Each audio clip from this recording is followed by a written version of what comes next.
It was late at night, and the camp was quiet. The kids were all tucked into their cabins. The campfire had long since died down, and the woods surrounding the camp had grown eerily silent. Alex, one of the counselors, was on night patrol, walking along the trail that led from the cabins to the edge of the forest. The moon was barely visible through the thick canopy of trees, leaving the path bathed in shadows. As Alex walked, he couldn't shake the uneasy feeling creeping up his spine. The woods seemed unusually quiet. No crickets chirping, no rustling leaves, just a heavy, unnatural stillness. He paused for a moment, looking out over the darkened campgrounds, his flashlight cutting through the dark, revealing nothing but the trees. It was peaceful, yet unsettling. Then, from the farthest corner of the camp, Alex heard it, a faint rustling noise from deep within the woods. He stopped, straining to listen. It was subtle at first, barely audible over the breeze, but then it came again, the sound of leaves and branches moving. Something, or someone, was out there. Alex told himself it was just an animal, a deer perhaps, moving through the underbrush. He shook his head, trying to dismiss the thought. But then it happened. The rustling stopped, and in the silence, he heard something far more disturbing, a faint whisper, carried on the wind. "Alex, come here." He froze, his breath catching in his throat. The voice was faint, but it was unmistakable. It wasn't the wind, it wasn't an animal. Someone, or something, was speaking to him. Alex's heart began to race. He took a slow step forward, his flashlight trembling in his hand. He turned in the direction of the whisper, but all he saw were the dark shapes of trees and shadows. The voice came again, a little clearer this time. "Alex, come here. You're needed." His blood ran cold. How did it know his name? His pulse quickened, and he began to walk towards the edge of the woods. His mind was racing. Maybe it was one of the other counselors trying to prank him, or perhaps someone had gotten lost in the woods. But as he moved closer to the trees, the voice faded into silence. Alex stood at the edge of the woods, his flashlight sweeping the darkness. He waited, listening for any sound, but there was nothing. No rustling leaves, no distant calls, just complete silence. He turned to head back to camp, but as he did, he heard something else. Footsteps, slow and deliberate, moving towards him from the trees. He spun around, but there was nothing, no one in sight. His mind was racing, and his breath came faster now. He could feel it, the presence of something nearby, something just out of sight, lurking in the dark. His heart pounded in his chest as he took a step back towards camp. But then, just as quickly, the footsteps stopped. He stood still, staring into the darkness, trying to calm his racing thoughts. He thought about turning back, but his curiosity got the better of him. He decided to investigate. He moved deeper into the woods, the beam of his flashlight cutting through the dark. The deeper he went, the more the air felt thick, suffocating. His flashlight began to flicker. He shook it, trying to get it to work, but then the beam cut out completely.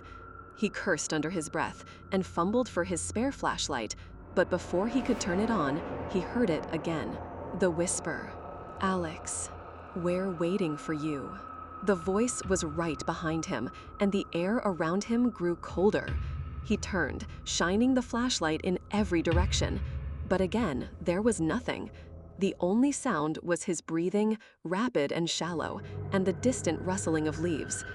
He spun around again, the beam of his flashlight now flashing across the trees, and then he saw it. A shadow, tall, looming, standing just beyond the reach of his light. Alex's heart stopped. The shadow moved, just a few feet to the left, then right, but it didn't make a sound. It was too still, too unnatural. He took a step back, his eyes never leaving the shadow. "Alex." The whisper came again, this time much louder, almost in his ear. He couldn't take it anymore. Fear surged through him like a wave, and he ran, stumbling over roots and rocks in his desperate attempt to get back to camp. He didn't look back. His only focus was the light of the campfire in the distance. When Alex finally reached the camp, he was out of breath, his hands shaking. He quickly scanned the area, expecting to see the shadow, expecting to hear the whispers again. But there was nothing. The camp was as quiet as it had been before. He sat down by the campfire, trying to calm himself, but his mind wouldn't stop racing. He could still hear the whispers in his head, still feel the presence of something watching him. He wasn't alone in the woods. He knew that now.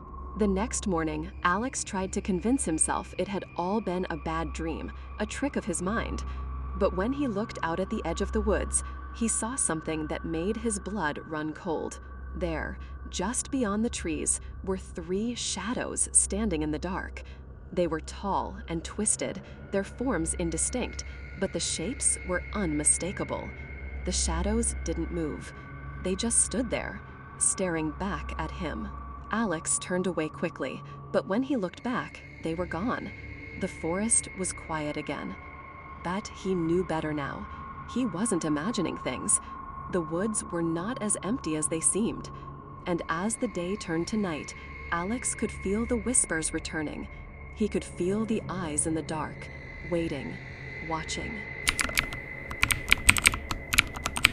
It was a warm summer evening when Karen and her family decided to stop for the night at a small, secluded lake on the edge of a national park. They had been on the road for hours, heading to their destination, and the peaceful setting seemed like the perfect place to take a break, stretch their legs, and rest for the night. The campsite was isolated, surrounded by dense trees and thick underbrush. There was no one else around for miles, just the quiet hum of nature and the occasional splash of fish jumping in the lake. Karen had always enjoyed these quiet, rustic locations, but tonight, something felt off. Her husband, Mark, set up their tent near the water's edge while Karen prepared a small fire. Their teenage daughter, Emily, was sitting by the water, throwing pebbles and chatting to her phone. The sounds of the forest, birds calling, branches creaking, felt oddly distant, almost muffled. As the evening wore on, the sun began to dip below the horizon, casting an orange glow across the lake. Karen sat by the fire, her back to the woods, trying to enjoy the peacefulness of the moment. The gentle crackling of the flames was soothing, and the air was still warm, making it the perfect summer night. Mark joined her, and they sat in silence, watching the flames dance. But soon, the serenity would be shattered. Around 9 p.m., just as darkness was beginning to settle in, Emily wandered away from the lake and into the woods, her curiosity piqued by something she had seen in the distance. Karen called out to her, but Emily waved her off, saying she would be back in a minute.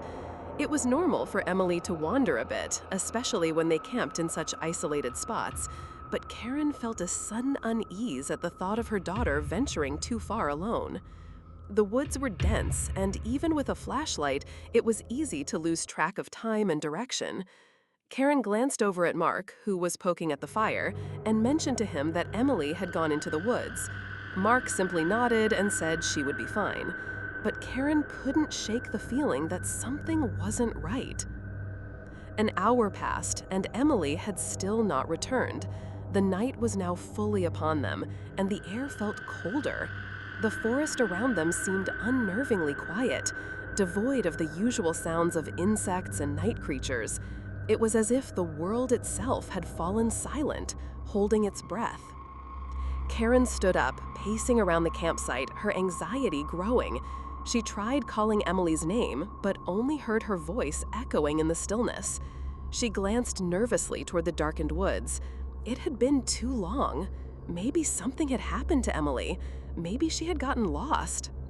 She told Mark she was going to check on her, but he insisted that she stay put, thinking Emily might have just gotten caught up in something. After all, she was just a teenager. But Karen couldn't ignore the gnawing feeling in the pit of her stomach. Something felt off. She grabbed a flashlight and started walking toward the woods, her footsteps muffled on the soft forest floor. The beam of her flashlight cut through the darkness, illuminating nothing but the twisted trunks of trees and the occasional rustle of leaves. The deeper she went, the heavier the air became, thick with an unsettling tension. She called out again, this time louder, but there was no answer. The woods seemed to close in on her, each step forward feeling heavier than the last. Her breath quickened, and she tried to push the growing fear aside. After all, Emily was an experienced hiker, right? She could take care of herself. And yet, Karen's gut told her otherwise. She hadn't felt this way in a long time, like something was watching her, waiting for the right moment to strike. Just as she was about to turn back and head toward the campsite, a figure appeared out of the shadows. It was standing just beyond the reach of her flashlight's beam, motionless. At first, Karen thought it was Emily, but as she moved closer, she saw that it wasn't her daughter. It was a man, tall, lean, and wearing dark, weathered clothes. His face was hidden in shadow, but his presence felt off.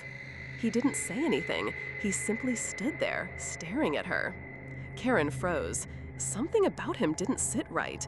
The way he was standing, so still, and the emptiness in his posture. It was as if he didn't belong in this forest. "Who are you?" Karen asked, her voice trembling slightly, but she quickly blamed it on the cold. The man didn't respond. Instead, he slowly stepped forward, closing the gap between them. His eyes, pale and unblinking, locked onto her with an intensity that made Karen's heart race. "I was looking for my daughter," Karen said, trying to maintain some composure. "Have you seen a young girl around 15 with dark hair? She wandered off earlier." The man didn't respond. He just stood there, inches away from her, not moving, not speaking. His silence was worse than anything Karen could have imagined. His presence was suffocating. Without warning, the man turned and began walking away from her, moving deeper into the forest, his steps light but deliberate. Karen felt a chill run down her spine. She wanted to call out, to ask him where Emily was, but something stopped her. It was as if the man was leading her deeper into the woods, guiding her into a trap she hadn't yet realized. Instinctively, Karen took a step back. "Wait," she shouted. "Where are you going? What do you want?" But the man didn't stop. He simply continued walking, his figure blending into the darkness. Karen stood frozen for a moment, caught between fear and the urge to run. Then something caught her attention. Footprints. There, in the soft earth of the forest floor, were footprints, but they weren't fresh. They were old, faint, as though they had been there for months. A sudden realization hit her, like a ton of bricks. Those footprints weren't the stranger's, they were hers. Just as her mind began to spiral, Karen heard a loud snap behind her. She spun around, shining her flashlight into the trees. The man was gone, but in the distance, she could hear the unmistakable sound of footsteps. Someone, or something, was still out there. She bolted back to the campsite, her heart pounding in her chest. When she arrived, she found Mark sitting by the fire, looking at her in confusion. He hadn't heard anything. There were no signs of Emily's return. But something was wrong. Karen couldn't explain it, but she felt as though she'd narrowly escaped something terrible. And when she glanced toward the trees, she swore she saw a figure watching her from the edge of the forest. That night, Karen couldn't sleep. Every creak of the tent, every gust of wind sent her heart racing. She could still hear the man's footsteps echoing in her mind. It wasn't until the early morning light that she finally closed her eyes, but even then, she wasn't certain she would ever feel truly safe again. And Emily? She never returned. It was supposed to be a fun night out with friends, a break from the normal routine. Sarah and her friends had been planning the trip for weeks, a weekend getaway to a remote cabin by a lake, a place where they could enjoy the quiet of nature, share stories, and escape from the chaos of the world. But things didn't go as planned. After a long day of hiking and swimming, the group decided to explore the area a little further. Just outside the cabin, hidden behind a dense thicket of trees, they found it, the old house. It wasn't on any of the maps, and no one seemed to know it was there. The house looked like something out of a ghost story: crumbling walls, broken windows, and an overgrown yard. But there was something strangely captivating about it, something that made them want to investigate. "Let's go check it out," Sarah suggested, her curiosity piqued. She was the adventurous one in the group, always leading them into new experiences. The others hesitated at first, but they eventually agreed. It was just an old house, after all. What could be the harm? They made their way through the woods, the sun starting to set behind them. The house loomed larger as they approached, its decaying structure almost blending into the surrounding forest. The trees around it had grown wild, their branches twisting and curling over the roof like skeletal hands reaching for something long lost. As they stepped inside, the floor creaked beneath their feet, and the air felt damp and cold. "This place is creepy," Mark muttered, looking around nervously. "Yeah, but it's also kinda cool," Sarah replied, shining her flashlight across the room. The light danced over the peeling wallpaper and broken furniture, casting strange shadows that seemed to move of their own accord. The house had an unsettling stillness, as though it had been abandoned for years. There was no sign of life, no animal or human presence, just the heavy silence, broken only by the sound of their footsteps. The air smelled musty, thick with dust and mildew, yet there was something oddly compelling about it, the sense that the house held a story, something waiting to be uncovered. They explored the first floor, poking around in the broken furniture and rotting wooden beams. The walls were lined with faded photographs, their edges curling from years of neglect. Sarah found a collection of old books in a corner, their spines cracked and yellowed with age. She pulled one from the shelf and opened it, skimming through the pages, but the words didn't make much sense.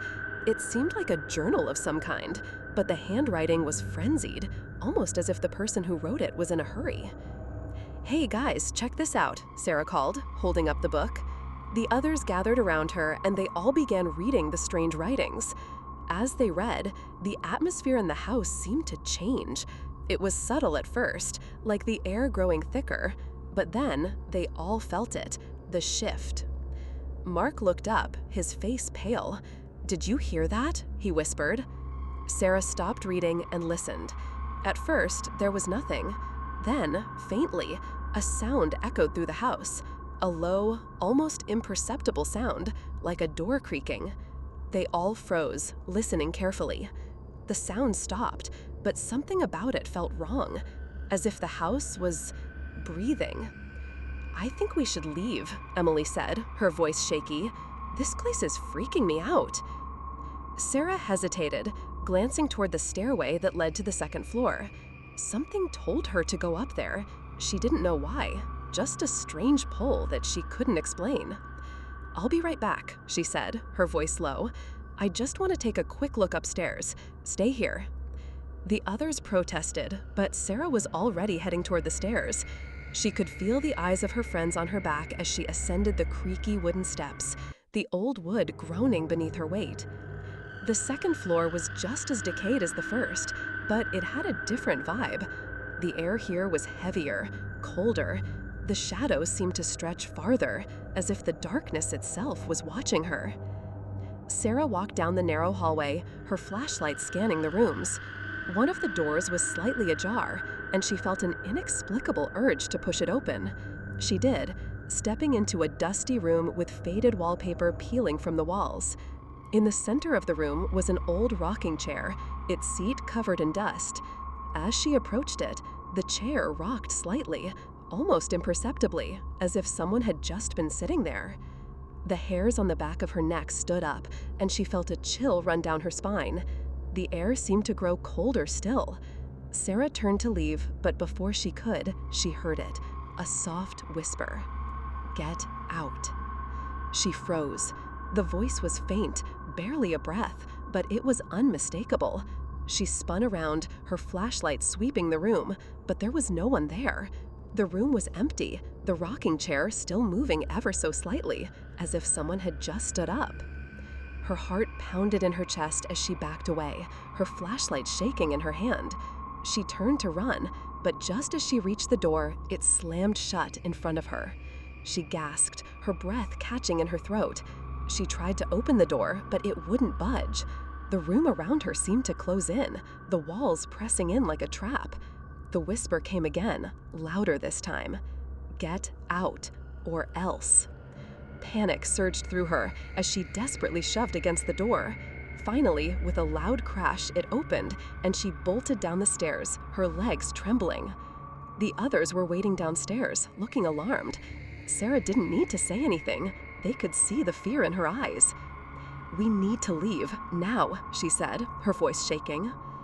The group quickly gathered their things and headed for the front door. But as they reached the threshold, they heard it, a loud bang from upstairs, followed by the sound of footsteps. Slow, methodical. They turned around to look, but the staircase was empty. Emily grabbed Sarah's arm, her grip tight. "What was that?" "I don't know," Sarah said, her voice trembling, "but we're getting out of here." As they hurried out of the house and into the dark woods, the air felt suffocating, as if the house itself were trying to hold them back. They didn't stop until they reached their cabin, breathing heavily, trying to shake off the terror that had settled in their chests. That night, none of them slept. The sounds from the abandoned house still echoed in their minds, the whispering voice, the footsteps, and the unsettling feeling that something was watching them. The next morning, Sarah went back to the house with Mark to see if they could figure out what had happened. But when they arrived, the house was completely gone. Not even the foundation remained. It was as if the house had never been there at all. They never spoke of it again, but every summer, when they returned to the cabin by the lake, Sarah could still hear the whispering in the wind, telling her the same thing: "Get out, or else."